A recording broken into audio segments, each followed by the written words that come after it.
What are your best examples of people cheating the system? So I work in the luggage claim department for a major airline. All day I get to hear customers yelling and complaining. What I did is borrow one of the wheelchairs from the airport and sit behind my desk all day long. Customers come in all angry, see me in the wheelchair, realize they are about to yell at a guy who is possibly crippled, and all of a sudden they turn into the nicest people. Physically my blood pressure has dropped and in general I'm in a pretty good mood most of the time. My wife and I were at a super fancy restaurant in Make. Reservations not allowed. Expect to wait. We get there and are told we would be waiting about 2 hours. No problem, we planned on this. Some guy right after us shook the reservation guy's hand, handing him $200. Next thing I know I hear table for 2 for Thomas. Thomas being my name, and I asked for a table of 2. I say that is me. They sit us and we order drinks and apps. 5 minutes later they say we are the wrong Thomas, but we could stay since we had already ordered. Guess who was the right Thomas? The guy who paid $200 to skip the line. I was flying last month, and the plane I was on had Wi-Fi. There was a free 15-minute trial, and then you could purchase a chunk of time. I just kept deleting the cookies on my phone, refreshing, and logging back in. I stayed online for over an hour for free.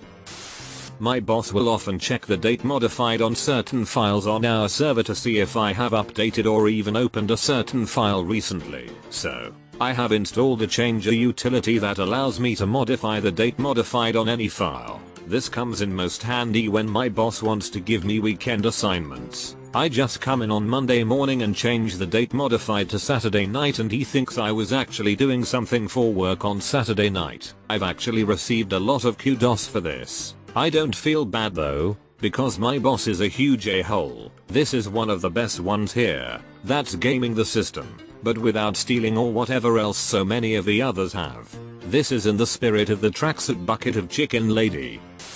I used LimeWire to download LimeWire Pro. Every time someone posts this I find myself grinning and nodding my head. I thought I was a effing genius when I did it. I knew someone who would hold one religious ceremony in his house every year so that it could be considered a place of worship and he didn't have to pay taxes.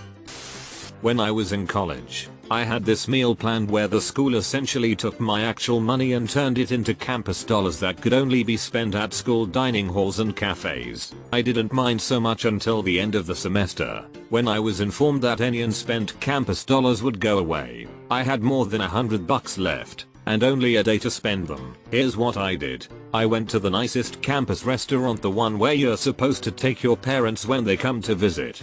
Basically, a real restaurant with waitstaff that also happened to take campus dollars. I got the most expensive thing on the menu, and then called the waiter over. I asked him if I could tip him in campus dollars, and he said yes. I asked him if he would have immediate access to those campus dollars, in the form of actual money, and he said yes. So I made him a deal. I gave him a monster tip, and he gave me half of it back in actual money. Many years later, I am still proud of this. I made a server's day, screwed the man, and got my money back. Torrenting college textbooks. I love the internet. I once torrented textbook for a computer ethics class. Whenever people come to the pool where I lifeguard and have guests with them, I always ask them if they live more than 50 miles away. Our policy is guests from more than 50 miles away don't pay guest fees. If they say no, I give them the look and ask them again. They usually say yes after that, saving customers $2 like a boss. There is nothing better than employees who try to save customers money. Having worked in customer service, I have no idea what in the hell compels you to do it, but I thank and commend you. I get paid by my work even though I am on Reddit for 5-6 hours per day. Same here, except I work in internet marketing and SEO. So if anyone sees me on here I tell them I'm researching link building tactics. I bring all my rechargeable items, shaver, cell phone, laptop, etc. to work and plug them in there. I figure I must have saved at least $1 last year in electricity. The college I commuted to didn't have enough parking for the commuters but roughly 10 times what it needed for the residents. One day I was forced to park in the resident parking and got a ticket. Every day I had to park there, right, slip the ticket under my windshield wiper and walk on into class. The cars around me would get tickets, but they'd just leave the old one on my windshield figuring they already got me. Never even paid it. Worcester State did a horrible job of enforcing parking fines 10 years ago. I did this at my school. I put the ticket under my windshield and for the first time or so it worked. Then I started getting tickets again. One day I sat outside, when I parked legally, and watched the parking guys do their thing. Turns out they mark the tires of the newly ticketed with chalk. It's genius. Really? Who looks at their tires? So then I noted the rotation of colors they used and bought my own chalk. I can afford college thanks to bigotry. I have 2 moms. And thanks to the law, my non-birth mom is technically not my legal parent. So when I applied for the FAFSA, I could legally say that I was raised by a single mother who works part-time. Financial aid's even sweeter when it feels like you're getting revenge for living with people's bullsh. Lady friend of mine born in Cape Town, immigrated to USA at 2, African American on all standardized testing and college applications, white as the Yeti, it's a typical one, but still gold. Edit, for non-Americans, in the USA, many colleges or loans grants give added weight to people of minority status, intended to make up for institutional racism. In a process called affirmative action, she is white, but she claimed a minority status through a technicality, and is recorded as such on the census, opening doors intended for visible minorities to her that would otherwise not be open. At the arcade, if you pull the ticket out real slow and careful, you can get an extra one. Boom. I lived in a trailer park next to a Chuck E. Cheese, and before they got the shredders, they just threw out the old tickets in trash bags. I'd wait until the shift changed the next day and split the tickets with my friends. Great system.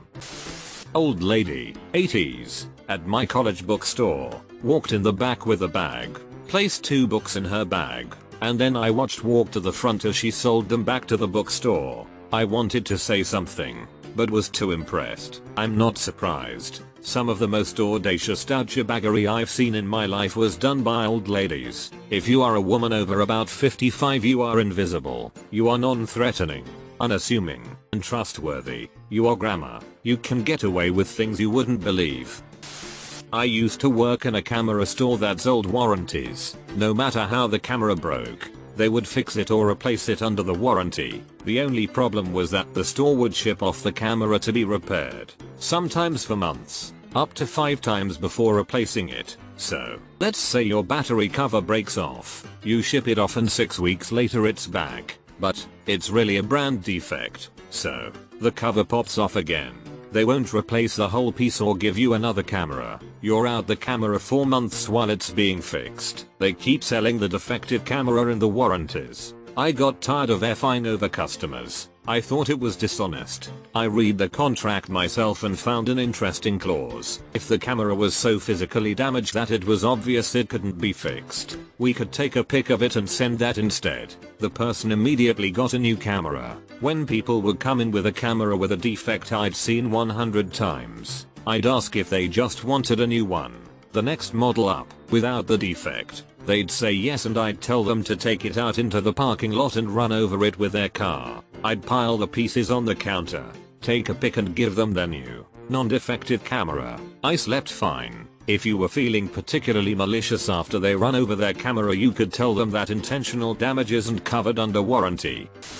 A teacher I had in high school always said to his students, if you can get away with cheating, go for it. Turns out he had gotten a raise for getting his master's degree, but never actually got the degree. This went on for over 10 years before the school system figured it out. Somehow he got hired at a new school too. I recall reading that some school district was giving out raises for master's degree, and these teachers went online and got a master's degree from one of those phony online buy your degree universities, and they all got raises. The school district became suspicious and busted them all. At my university I would always order delivery from a late night eatery and get a ride home with the delivery guy. Less expensive than a taxi, with a meal included. Papa John's offers an unadvertised, maybe unofficial, deal where pizzas that were ordered but never picked up are sold for $5 just before closing. Size and toppings doesn't affect the $5 price, so my friends and I used to order family-sized meat lovers pizzas and up to pay at pickup but never show up. We would wait till closing, pop our heads in and ask if there were any leftover pizzas on the rack for sale. Us getting our huge pizzas for $5. I'm from Northern Ireland, and when ordering stuff online I'd always write Belfast Island on it instead of NI. The postal still get there, as yes, technically Belfast's in Ireland. The post would be directed via the Dublin sorting office instead of coming into the UK routes. 9 times out of 10, the Dublin sorting office would just send it on up to Belfast, instead of forwarding it to Royal Mail in London, who would then slap a huge import bill on it, whereas the Southern Irish Postal Service can't charge me import, as I'm a UK citizen. The Republic of Ireland couldn't give a F if the Queen's out of pocket over a few quid. My granddad was a Royal Mail postman for years. He taught me that one. For me it doesn't go much further than crapping on company time. Still, I like those craps so much more than the ones at home. The boss makes $1 when I make a dime. That's why I shun company time. Back in high school I discovered that if you call any questions comments number on a food product, you could make up literally anything and get a coupon for a free whatever it was. So for instance we'd call Bisquick pancake mix and say we bought a jar of mix but inside we found 3 already made pancakes. Like that. Just nonsensical stuff. We did it so much that we'd pile up the coupons, go to the grocery store and check out a full cart of groceries and just hand the cashier a stack of these coupons and not pay a cent for hundreds of dollars worth of groceries. We did that multiple times, and eventually the big companies, Kraft, General Mills, etc., catch on and you have to use different names and addresses. I'll never forget the exasperation of the poor person on the other end of the line when I told them the chicken patties I bought just get more frozen every time I put them in the microwave. The kids are outside playing hockey with the effing thing right now. This is bullsh. In the good old days of Black Friday, before stores like Best Buy started getting very crafty and clandestine with their deals, 8+ years ago, there used to be a slight buffer where someone would leak the sales and the items wouldn't be removed from the shelves. I don't remember specifically, but they had a system to prevent you from purchasing then presuming retroactively. As soon as this happened I strolled on down to Best Buy, took a bunch of stuff that I wanted, and put it in their dryers and washing machines. Basically whatever hiding place that didn't look like it got a lot of browsing or consideration. Then when Black Friday comes, sleep in, head to the store around noon and pull the doorbusters out of a washing machine. Here is a Canadian one. Being Canadian it's even ethical. Wait outside a superstore gas station and watch for users that leave the receipt. On the end of each left receipt is a super buck. 20 minutes and you can collect enough for lunch. Saw a bum doing this. Thought it was pretty creative. My favorite homeless entrepreneur asked people for their tickets when they left a nearby paid parking lot early and sold them for $0.50 each. I used to be a member of NY Sports Club. It is a semi-expensive gym here. At the time if you forgot your ID card you could just tell the person behind the desk your number. I always forgot. After a while I noticed I was transposing 2 numbers in my ID and they were still letting me in. I cancelled my membership and had free all-access gym membership for 3 years. I did this at a local racket club for a while. The very first time, I walked in like I knew the people behind the desk. I waved and said a very friendly hello like I was happy to be seeing them again. There was a guy and a girl working the desk and they both smiled and waved back as I walked in without paying or showing an ID card. Perhaps each thought I knew the other. I did this on Monday nights for several months and it worked every time. After a while, they did recognize me and the smiles and hellos became genuine.